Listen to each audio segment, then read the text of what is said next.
জিবরাইল আমিন নবীর সামনে আসলেন আর আয়াত শুনায় দিলেন, আবাসা ওয়া তাওয়াল্লা আন জাআহুল আ'মা। যে অন্ধ,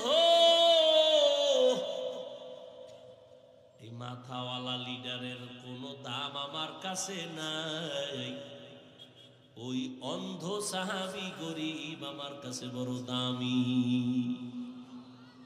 নবী আপনি ওদিকে যান, এই বাগদানিটি আমার কোনো কামে লাগবে না, এটি আর আপনার সময় লস করতেছে, আপনি ওরে সময় দেন।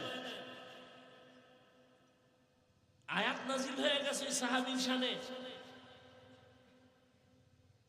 যতদিন পর্যন্ত ওই সাহাবী জিন্দা ছিল, নবী ততদিন পর্যন্ত নিজের চাদর বিছায় দিতেন, বসো, তোমার নামে কোরআন থেকে আয়াত আসছে, আমার আল্লাহ পাঠাইছেন,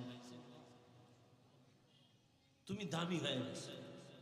এবার বুঝেন, চেহারা সুন্দর, দামি, হ্যাঁ, বহু শিক্ষিত, কি লাভ হবে শিক্ষার ডিগ্রি নিয়ে? যদি বহু শিক্ষিত আমাদের নজরে দেখি চোখের সামনে, টাটকা নাস্তিক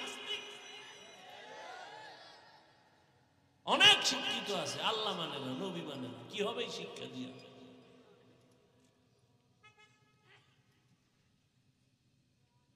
মক্কার কাফেরেরা বলতো মুহাম্মদের কাছে যাব, কিন্তু মূর্খ লোক বয়ে রয়েছে, আশেপাশে যাইতে মন চায় না। আমাকে গ্রামে কয় না খাওয়ার বাহানা, ভাজা মাছের ঝোল, ও খাইবে না, এবার ভাজা মাছের ঝোল দাও। ওই বেঈমানের গোষ্ঠী কালেমা পড়বে না, একটা